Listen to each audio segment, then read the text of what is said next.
The New Democratic Party, the NDP, continue to represent the views of a significant number of Vincentians. The party is indeed obliged to recognize that we are now into new times. Through this radio program, the NDP hopes to keep in tune with the thinking of the populace, while offering leadership for the challenging times ahead. This program, Newtimes, is therefore for all Vincentians, regardless of political persuasion, to interact with the NDP in building a new team of New Democrats. Call telephone number 4565967 to interact with the party's host on this program, Newtimes, aired on this station, Nice Radio, from 10:30 a.m. It's New Times for a new team of New Democrats. The views expressed on this program are not those of Nice Radio.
Of change are sweeping through the region.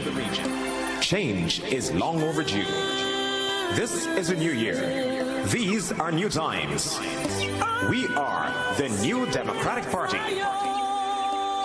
This is the New Times program with your host, We Are Ready. What about you?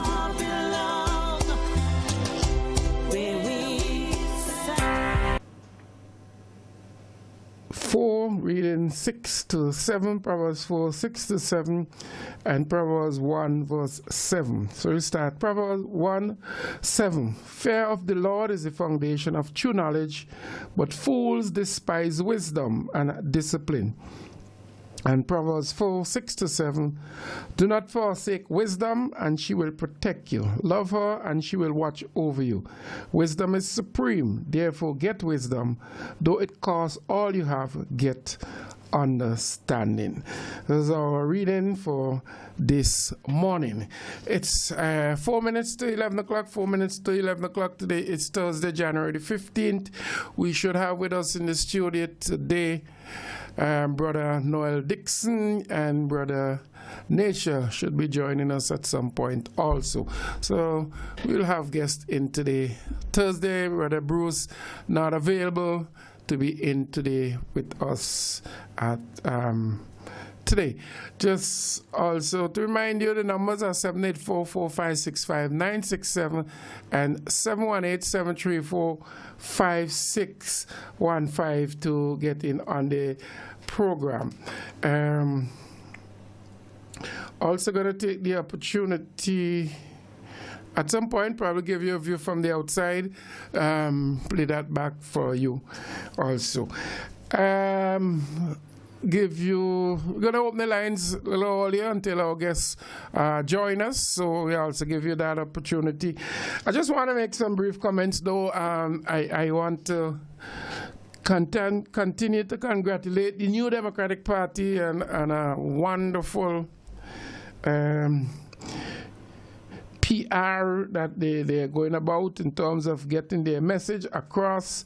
As usual, person's going to say more can be done, and yes, more can be done, and I'm sure more will be done. But I think as we come out of 2018 and into 2019, that they're doing a wonderful job. The representative, various speakers, and making the wrong on the talk radio, and I think they're getting clear message across, and they are making some very solid points and educating the people of St. Vincent and Grenadines. So I want to congratulate them on that. Also, it's important that through nice radio and other media, there's quite a variety of programs that bring to you education, different style, different moderators. I listened to some of Margaret program last night. That's her personal program on a Wednesday night. On Friday, tomorrow, she'll be in on the Newtimes. What should I say, hard hitting. And, you know, I think that in terms of getting messages and so forth out, that the NDP should be congratulated at what they're doing and what they're saying. I think we need to take that, and they need to keep the momentum going. Keep the momentum going as we move about.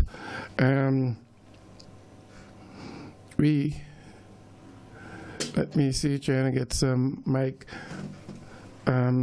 adjustment here. I not okay, much better.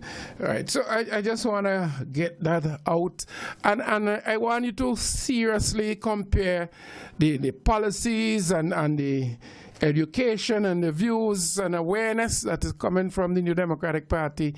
And I'm not sending you to listen to the other guys, but it's a sharp contrast. Basically, and this is my personal view, maybe if the NDP come off the radio for a week, then the other guys would probably have to come off the radio for 2 weeks or do replay, because they do not bring to your programs, they do not bring anything, they cannot even big up themselves for what they are doing in government. They basically replay clips from NDP programs and try to critique it. I sometimes wonder, it's like the New Democratic Party and their reps are in government and they are the opposition. Well, that's how it's supposed to be legally. We know about the thieving, so you look at it that way. But it's, you know, it's a vast contrast, and it highlights the depth and the knowledge and the awareness and the readiness of two political organizations. One, new, democratic and ready, all inclusive, and the other just should I say commerce? I don't know. That probably would be an insult to commerce. Just, let me say, replay. I say that, so we're going to move forward today, as I mentioned. We have, no, doggy reaching the little front in there, yes. Yes, we have with us Brother Dickson in with us this morning. I expect other persons to join us as we go. What I'm going to do, I'm going to open the lines. If you have any early comments you want to make, you could do that now. Then I'm going to give Brother Dickson the opportunity to make his presentation, and then we go back to you, the line. So if you want to get in early, you have something pressing or some thought or something you want to put out, you can do that now. If not, we go straight to Brother Dickson. The numbers again, 784-4565-967 and 718-734-5615. 718-734-5615. Let me say pleasant good morning to a fellow Stubbsman. I think we with Brian getting a little weak in the knee, and say good morning to you, Brother Dickson. Good morning, but maybe Brian need to go to Stubbsby and get some Stubbs seawater. Yeah, man, his knees, eh? He really lacking. Okay, a pleasant good morning to the people of St. Vincent and the Grenadines. And normally when I say the people of St. Vincent and the Grenadines, I'm not speaking only to those living in St. Vincent and the Grenadines, but those from St. Vincent and the Grenadines living in the diaspora. I want to say a pleasant good morning to you, and also to use the opportunity to wish everyone the best of health for 2019, and the best of health in every context, and especially the spiritual context also. That is very, very important. I also know that there are some folks who have lost their loved ones, some of their loved ones very early in the year, and I use this opportunity also to extend my condolences to you, especially to those persons in South Windward. Right, the folks with whom my heart is and will continue to be. Not that I don't have the people of St. Vincent and Grenadines in my heart, but there's a special place in my heart for the folks of South Windward. Today, but I want to continue the focus of our discussions, and I will be speaking specifically to two areas. Might go to more than two areas, but I want to speak to the issue of performance management in the public service. But you don't forget to wish Junior Butler happy birthday today. Yeah. Today. I didn't remember that. my good buddy from way back. We have been in a group that we once called the White House. From way back with people like Darcy McLean, Chetty, Dr. Adams, Gallo, who was the chief surveyor at one point, Morris John, Rosita Snag, a whole host of us, right? We were in a group we called the White House. And at that White House that we met at my house before I was married then, it was a time when we developed quite a bit of programs for the Stubbs era. We were responsible for the football, the cricket, netball. We had started volleyball and you remember Rungdas, the game Rungdas, Bert? Yeah. That was so we did quite a bit in South Windward. We had also an athletics team. That time it was Crusaders, right? And we used to compete in the Discovery Day road relay from Argyle to right, and our team had always been a strong contender to the Sand Hill athletics team. So it's either between that or Crusaders, until at one point with me on that team also grammar school did a good job. Right. So, and this man had the heart at one point in the 2015 election. out at Bible in one of his presentation, and he had to talk about Noel. Dickson ain't know anything about sports and so forth. You know, trying to you know. You were my captain in those days when we play with the old bearing ground is right, the nine-side team and that's also. So they don't understand. And I also used to be the captain for the custom and exercise football team. Okay. You understand? So before you go there, there's a guy here from. Say he was from Stubbs, I don't know. Say he was the fastest Crusader runner. He used to run the fifth leg. You know any short person that used to run fifth leg and could have run it good? Is that a fact? He used to run at water. But he used to run? Yeah, he used to. The fifth leg? You know at the time of the short guy from I can't remember who say from Stubbs. He from Stubbs. Okay, you know, text him, he say he was the fastest Crusader runner and he used to run fith leg. Fifth leg. Sometimes you put up this at the last leg too, right? but and it's really in Stubbs you get the name Paper. Oh, it's the same guy. See, he had paper chest. So he and Lenny was the fastest. Anyway, we ain't going to argue that. Lenny was always the person for the first leg. Nobody could beat Lenny on that leg. The other leg, because that was Lenny's home. Right? So we had some good time. At least Walcott Hillocks was part of our team too at one time. So we had some good times. Not like what is happening now with a lot of our young people. Yeah, and it's rather sad, eh? Rather sad. Just also for in terms of information, but you know, Nature is supposed to join us today. Yeah. At the moment in a meeting, so he'll join us after that meeting. Because he did indicate in a meeting we had on Tuesday that he was coming. Now, so let me delve into the issue of two the main issues. The one with the judgment from the whole public service situation, and I would take that even down to the point of the situation now with the teachers union, the public service union, right? And I'm gonna bring my own public service experience to give folks some information and let them understand what the public service once was and where it is today, and the extent to which we will see the extent to which this regime has brought trade unionism to nothing in this country. I mean, they have succeeded, especially with the commercial, technical and allied workers union, and also with the national workers movement. Right, and we will talk about those, but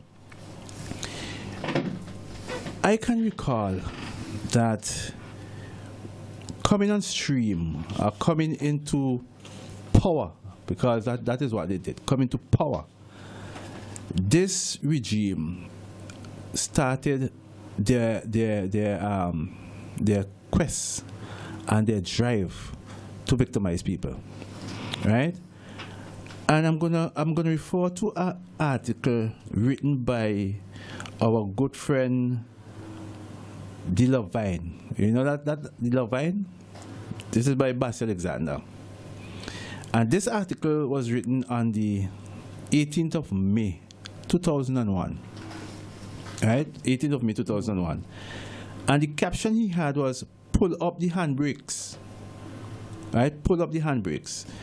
Now, you will recall, and the people of St. Vincent Glen, you will recall that soon after those people took power, the level of victimization that they pursued, that the then leader of the opposition, Honorable Arnhem Eustace, he ended up outside of St. Vincent to speak about the level of discrimination and victimization that have been taking place in this country. And there were organizations that remained quiet on those issues, very quiet.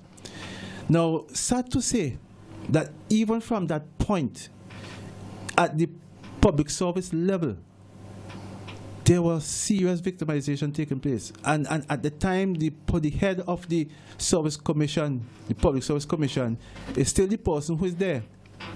Right? Mm-hmm. Now, I can speak to this because I had experience as an individual in that. And it's in this context I'm saying, and why I refer back to this particular issue, topic, statement made by Basil Alexander. Pull up the handbrakes. Now, he was speaking to the issue of victimization, right? And this is what he said. I'm quoting him, But victimization, you know how he writes, right? Victimization goes deeper than we think. SVG is a small country and everybody is family. My brother's wife got a sister-in-law who is a ULP. Now she is married to my wife's sister's husband, whose brother-in-law is a pastor's son and is NDP. He was just using that confusion, right? Then he said, but when the pastor's son get demoted to a lower position, losing money from his salary, my brother and his wife are affected, right? And to what say, take, for example, Noel Dickson transfer. Now, at that time, I was the warden of Kingston Town Board. So he continues. For years, everybody complained about the street vendors and the chaos they creating in town. When the market was open, still nobody dared touch the street vendors. Was Dickson, the warden at Town Board, they gave the dirty job to clean up the town. You think it's 2 phone calls Dickson got threatening to kill him? But he stuck to his onions.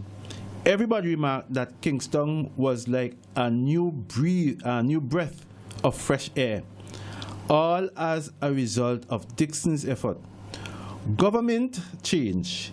Dickson didn't support the ULP, so they transfer him with a drop in pay. Dickson gone is one thing, but the vendors are back on the street. I say already, some public servants should be replaced. Not all, especially those like Dickson that smell like political victimization. ULP need to pull up the handbrakes. Now, I'm using this to show how far back the Public Service Commission have been, as it were, flaunting it up, forgetting about it up, putting it aside. Because even if you transfer someone, you're not supposed to touch your salary, right? But my salary was reduced. And you know what happened? When I challenged it, I have all the correspondence, but I won't read it. But when I challenged it, you know what the response was? They finally put me at grade 8, right? I was at grade 10. They put me at grade 8, and they put me to the maximum of that grade and said to me, if I am not satisfied, take the matter to court. But within the civil service orders, they know that I as an individual was not able to take the government to court, because within the public service they have the public service appeal board that they take matters to. So it's like moving from Caesar to Caesar. You understand? Now, so at that point, I said to myself, you know what? If you can't beat them, leave them alone. And I decided that I'm going off to do my master's. So it is that since that point, these people have been doing this to public servants. I must commend the Public Service Union for their effort and for their vision in taking matters of this sort to the court. Right? I must commend them for this. Sure. And it tells me then that here is an individual who was once seen as a progressive man. Right? I admired some of the plays that was written by him. You know, I don't want to be right. Yes, the woodwork, the woodwork, and those sort of things, right? Very good theater. And you would have seen the way this youngster, I still call him a youngster, And he's a Stubbs man too. Yeah. But the thing is that for him at this stage of his life, and not only the stage of his life, but also his profession, because he is a lawyer, to be at this point where there you have a judge showing how unprecedented that you have functioned. You should know what is expected, and which by some deliberate act as it was, you fail to comply with the law. I'm saying that if I was in his position, I would have resigned. That's a decent thing. Yeah. I will say that, but let me not continue here. But it's part of the whole. It's part of the whole control that the leader has over these guys. So he turned a blind eye to a lot of issues. Now, the PM, and sometimes I say the public menace, but he indicated that there is no sort of, he doesn't support this sort of friend thing when it comes to promotion and public service. My attention was brought to a situation, a current situation, where in a ministry, a vacant position came up, right? A vacant position. It was not advertised internally, right? But the position, which I understand is a senior position, a more senior position, to individuals who have been in that public service and in that ministry for over 16 years. Right? They haven't been advertised. They brought in somebody who is 19 years old, just finished technical college. Right? Right? And from what I'm hearing, it apparently, right, it's alleged that this individual is related to the girlfriend of the particular minister. You understand? Mm-hmm. So what is this showing us? Isn't this a friend thing? What has been the criteria for which this person have been applied? And why is it somebody who have been in that ministry for so long a time, with the experience, with the knowledge, was not placed into that position? And I also understand that that individual is at a desk doing nothing. But you see also, those persons, you can't just leave it up to the union. You have to, if you have to speak out, not so? Right. I especially persons in situations who felt that they have been wrong. Come out. I think we're going past the time where you send a note to somebody, speak about this. I think you need to speak up. That's how I see it. Well, the thing is that it was brought to my attention, not for me to, I indicated that I will be speaking about it. Now, so the point is about that. We have a public service that even prior to this regime taking office, there was serious, there was a plan, and at least it had already been implemented, started in the public service for public sector reform. And one of the areas that was given some attention was the area of performance management, right? So there was the PMDS, which is the Public Management Implement System, that was introduced. And I'm going to read what was mentioned about that by the then Prime Minister in 1999, right? That was Honorable Arnhem Eustace. And he said in his budget speech, "I have spent a considerable amount of time in this address to look at the public sector reform initiative because I am not satisfied that the country is getting value for money from the public service. Now, given that the government continues to advance in the public sector reform, focus on one, its human resource in areas such as the human resource information system, including a new payroll package, a new performance management system, a reclassification exercise for the entire public service, right, and a revision of the Service Commission Order and Public Service Order. Now, so those were done. And the thing is that when this regime came into office, they embarked upon a program which was geared towards training their members, as it were, ministers and that sort of stuff. Yeah, I remember that. And they brought in Gordon Draper, who also would have done quite a bit of writings on new public sector management, right? And the idea was to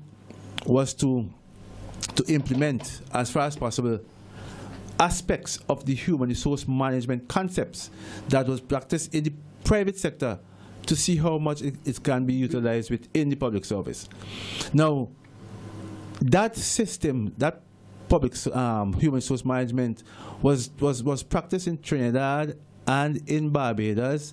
It was attempts made in Jamaica and Guyana and that sort of stuff, right? So it was something that was taking place within the Caribbean.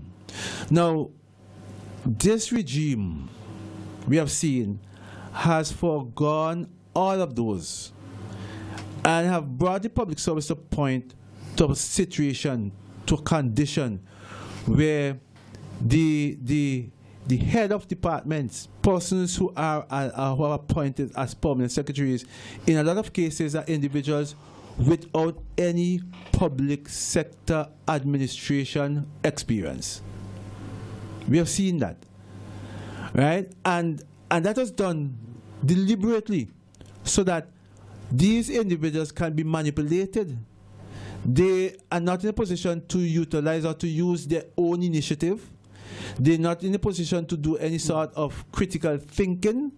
They must rely, as it were, on the management of the public service by the same person who manages the ULP. True.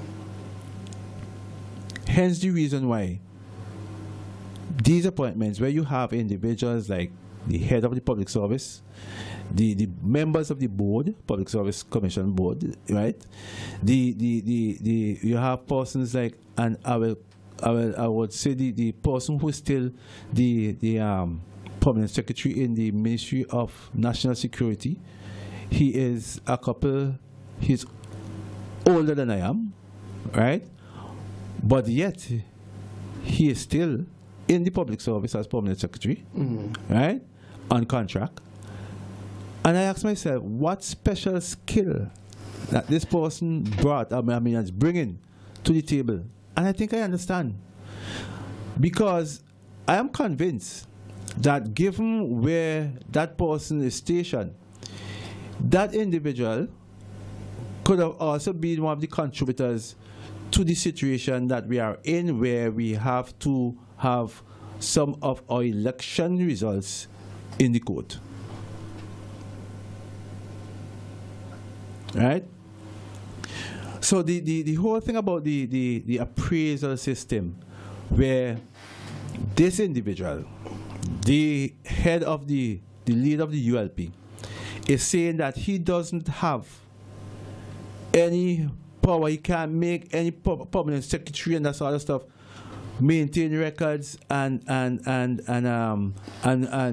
do what they're supposed to do. You are telling me in a day and age, when we're talking about you're the minister in charge of that, that's it? Yeah, you're saying to me that you are not in a position to do that.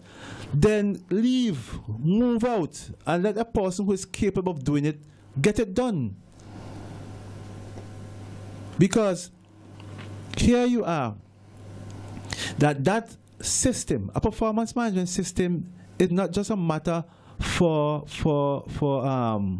promotion, right? Now, based on the findings of the consultant who was given the authority, the contract to do that sort of assessment of the public service and the performance system, the findings that they came up with is that public servants were saying that the performance appraisal that was done yearly was seen as something that is punitive, right? And it was used when individuals want to discipline an officer. So you write up a performance thing, you put it on his report, and you send that off to the Service Commission so that they use that for that purpose, disciplinary purposes, and not for the other purposes, which is really the proper evaluation and for developmental purposes. Because when you're talking about performance management and appraisals, this is something that is done at 3 levels, basically 3 levels.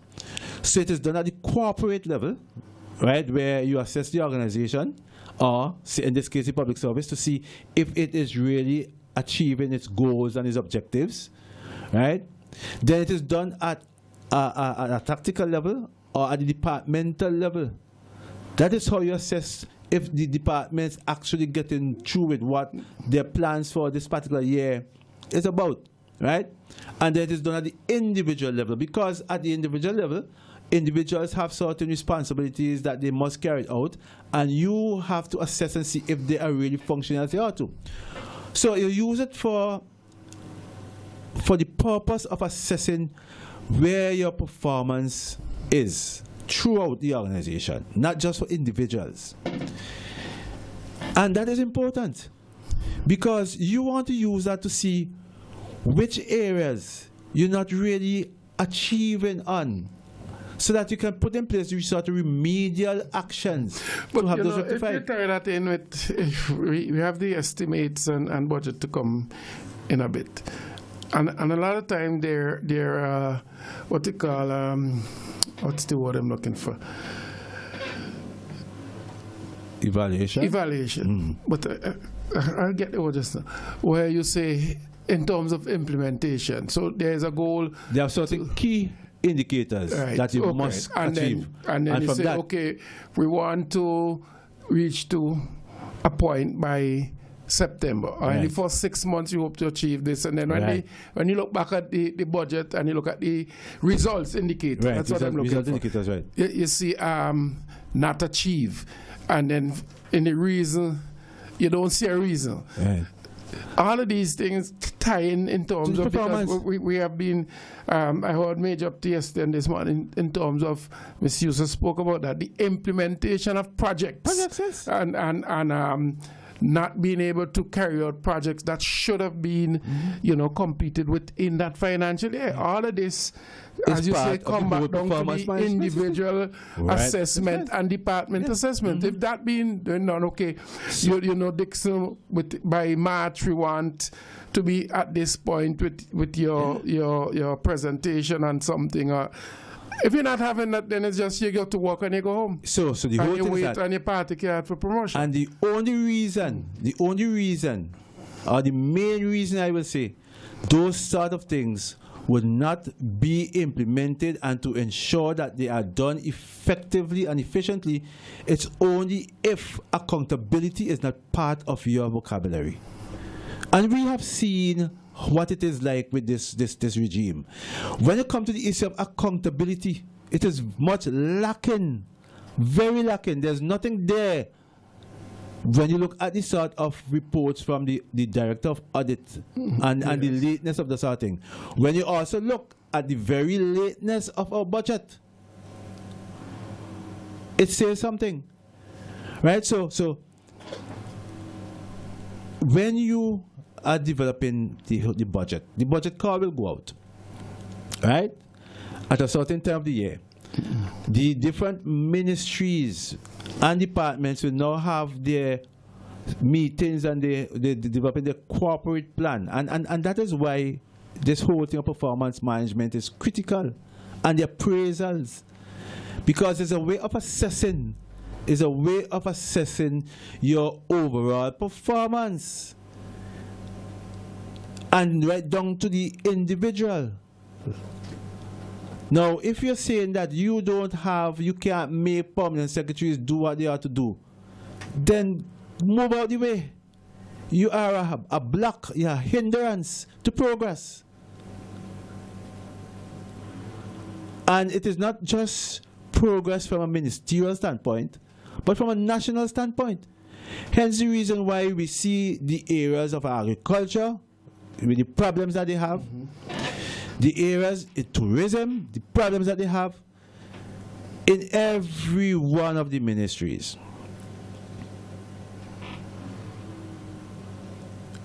So, I'm coming back to the point of the appraisals. I'm saying that it is critical for developmental purposes also. It is part of what you can use to assess your training needs. And if you have a plan, and they're saying this is the direction in which we plan to go as a nation, we would want to do such and such as developmental, and so in that case we will need certain amount of persons to fill those positions, that sort of stuff, right? Now, you may want to look and see the staff that they have in place and see what their capabilities are, what capacity, what internal capacity they have. True. And if there is the need to provide the type of training, and here is where you're gonna maybe seek those sort of training outside, or whatsoever the case may be, because you're gonna see whether or not it can be done in-house or if it must be done outside. And that is what part of the whole, that is one aspect, that is the objective, one of the goal of a performance management system, and appraising individuals so that you can see where they have areas for coaching. You understand? But in a case now where the court in its ruling has found, and by their own admittance, that it is not done. That it is not done. That is not done, is not being done, and they couldn't care less, because in some cases the court asked them to present data, and it seemed from one reading about the verdict that there was basically little or no attempt to satisfy these, or not being able to, because they do not exist. What do you say in terms of this whole operation of the public service? That is showing us how the public service is being managed. You know, promotion in the public service, in a lot of cases, are being done based on how you declare your hand. You know, Tom? You have to declare your hand. You have to say whether or not you are a supporter of the red, right? You're part of Labour Love. And if you're not, promotion is not for you. That is how it has been done, right down the road of a partisan political decision.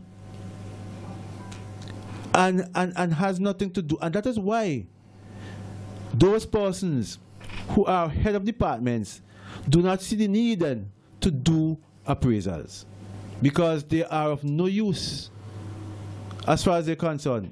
Promotion will be done in any way based on how you declare your hand. But if it comes to disciplinary purposes, then they will do something, and it is sad. But come back to the whole meritocracy that the New Democratic Party has been speaking about, and one of the core of that whole policy is that you have motivation.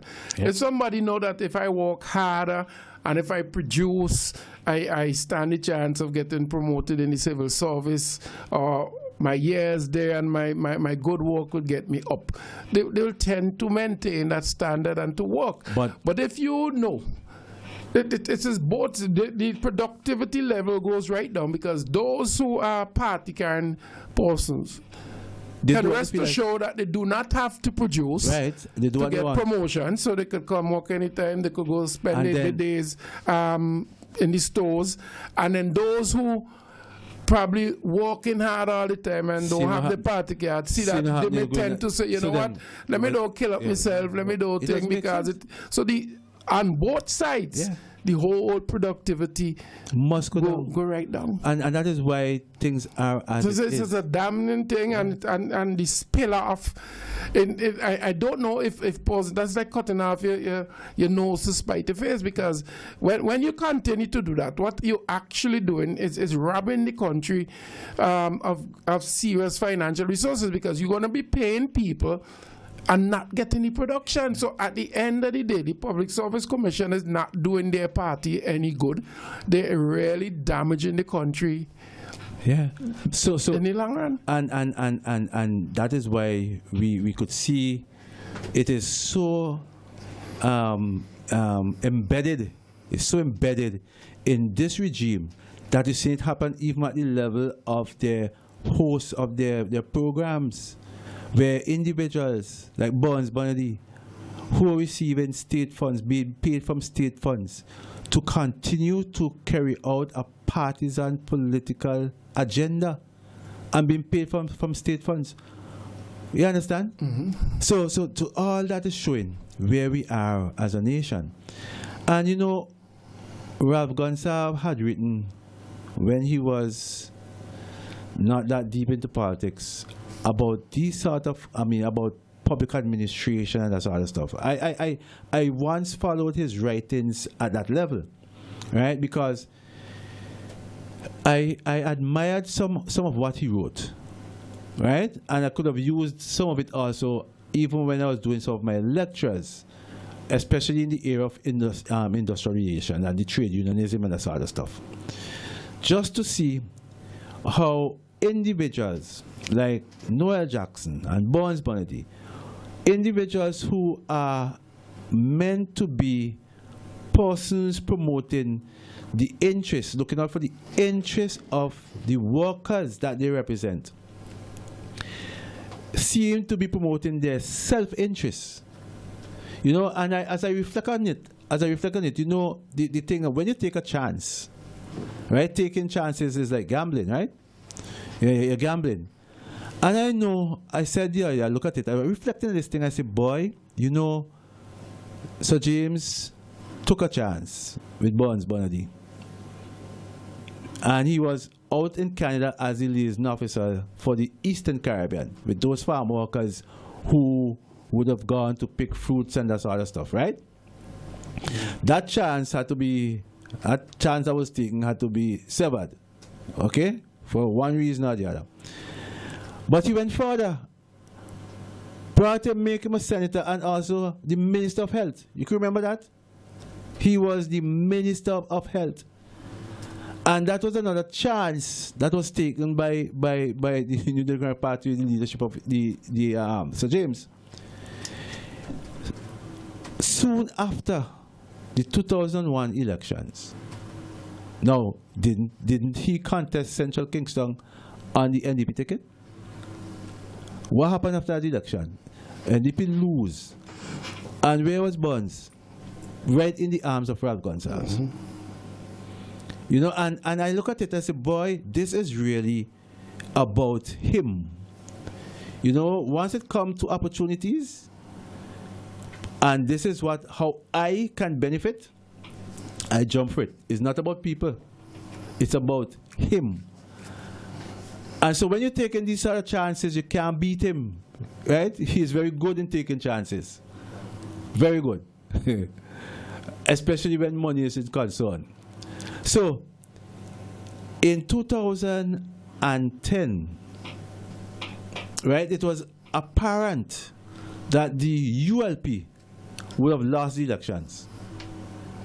This individual rise to the helm of the Commercial, Technical and Allied Workers Union, because my analysis of it was that he, along with Noel Jackson, would have been used to destabilize by using the workers to see how much he can destabilize an NDP government. Right? But things didn't work out that way. So what happened? He can't function that way anymore. So he becomes a pawn. True. You understand? And both individuals are like that. Now, how could you go into gone into discussion, and I get the impression that nothing was discussed with the individual workers that they represent, and they came to that agreement. Now, I mean, what has collective bargaining come to?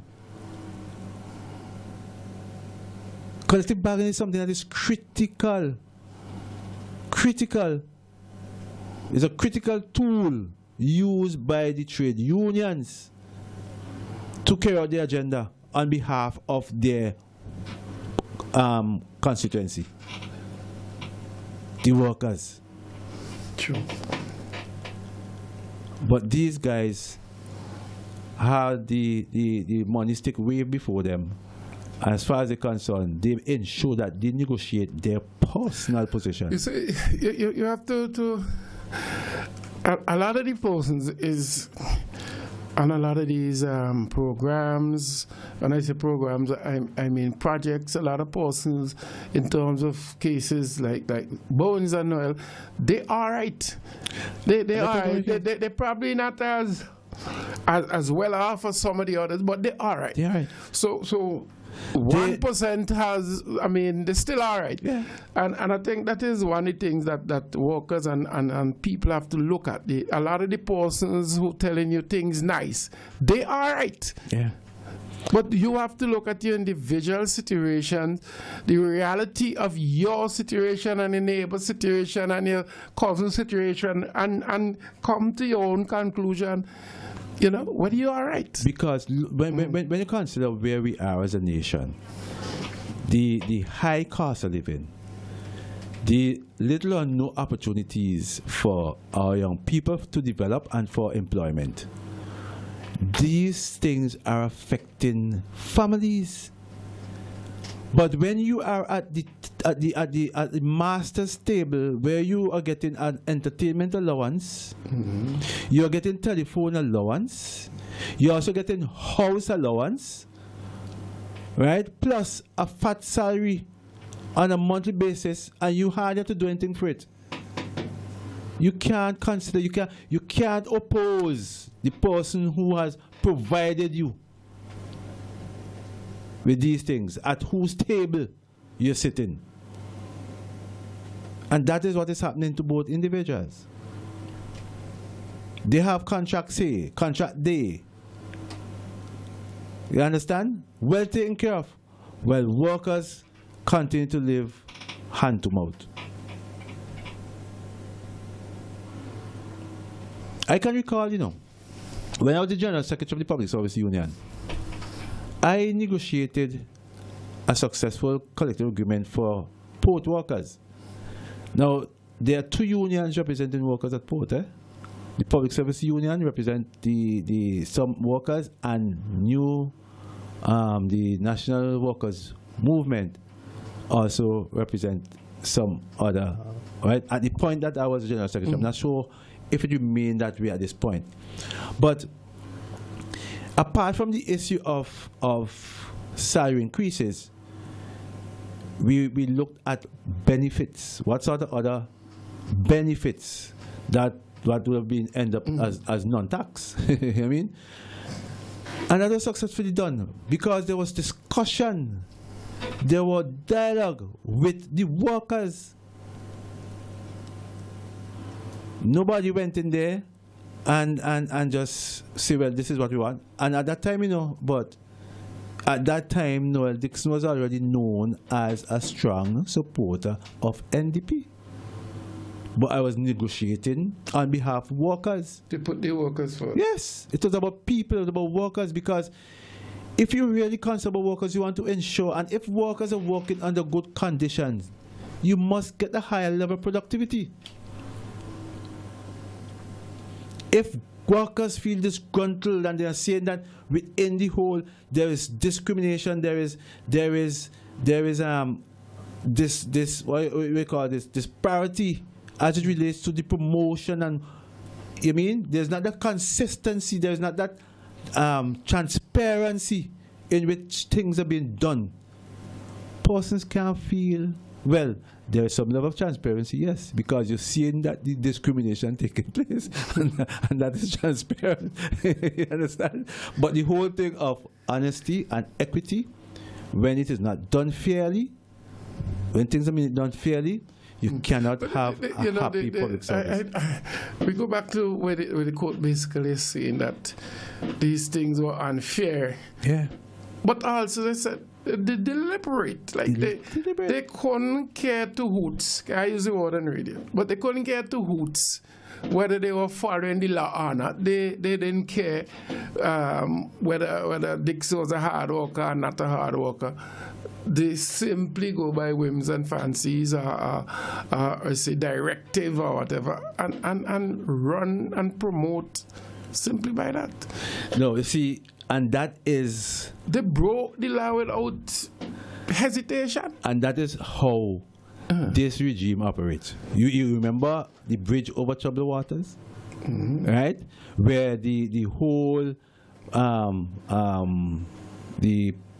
we call it again, the tenders board. Bypass. Right? That was bypass, and it was said, if it means doing it again, I'll do it.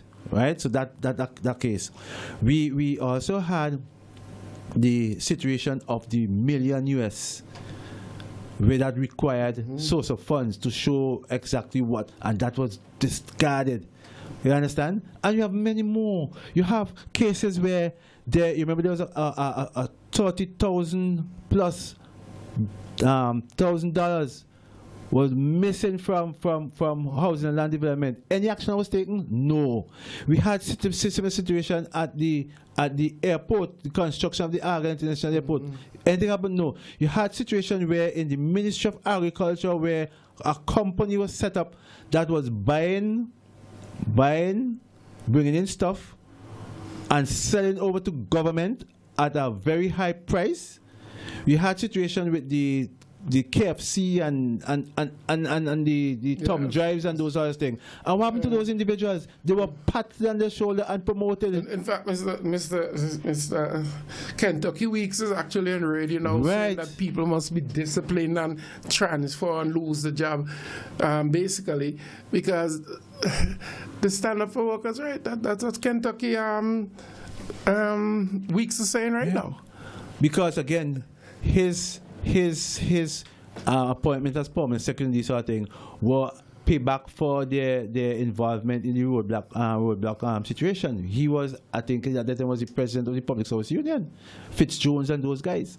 But the whole thing is that it shows us what and how these people operate, and it fits into the name of the party, you know. Unruly, lawless people. So they have no regard for the sort of laws. They will put laws in place that will suppress individuals, and laws that will benefit them as individuals. So we destroy a set of passports, and then we made a piece of legislation, made it retroactive, right? That would more or less cover that period of time in which these sort of things were happening. Call them Pampers regulations. We messed up with this thing from Venezuela again? Petrocarib. And what we do? We pass law to legalize it retroactively. You understand? And this is how this regime has been operating, and has brought our country to a point where we are the laughing stock in the Caribbean. And the most recent one, when a no confidence was brought before the House, and they turned it to a confidence, right? A confidence in the Speaker of the House. What he did there was a blow, a serious blow to our democracy, to our parliamentary democracy. And our people must take note of these. Now, we say that these are things that have been done. The New Democratic Party, And that is why I refer to the issue of the public, the performance management system, development system that the NDP had embarked upon. It's about acknowledging and realizing how critical the public service is to the overall development of St. Vincent and the Grenadines, and what it means to have a public service that is efficient, a public service that is effective, a public service that is really providing service in a sort of environment in which members of the public service, right, members of public officers feel motivated, encouraged, they've been energized as it were, to function. The New Democratic Party has entered into several negotiations with the Public Service Union and the Teachers Union over the past. It wasn't a case where we say, okay, this is what we're giving, if you don't want it, leave it, and gone. No. The New Democratic Party values the whole era of collective bargaining. And we will sit down. We will sit down with our workers. We will have that sort of dialogue. We will have their input, not only at the level of preparing for our budget and that sort of stuff, but at those levels also. Right? And as a party, we will be concerned about workers. We continue to do that. We've demonstrated that. Definitely. Right? It was under the New Democratic Party where CP came out with that song, Calypsonians could sing. Right? Because Mitchell said he wasn't banning anybody. Mm-hmm. Right?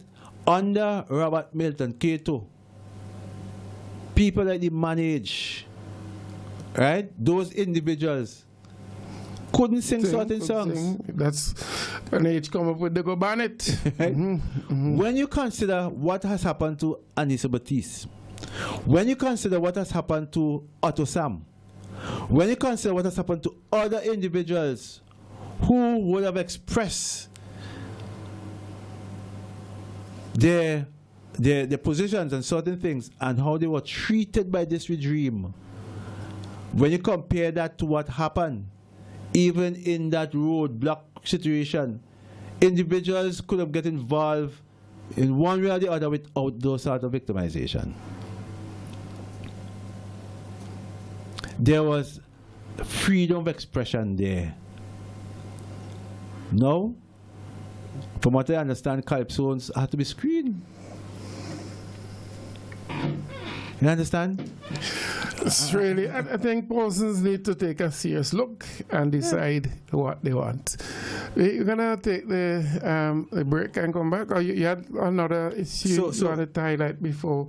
So the whole thing about the performance management system that the New Democratic Party sees as important, because it's not just a matter of for use for promotion and salaries, but for the overall development of individuals and the particular departments and ministries to make the public service more efficient and to have been in a better position to assess where we are in relation to our project management and that sort of stuff.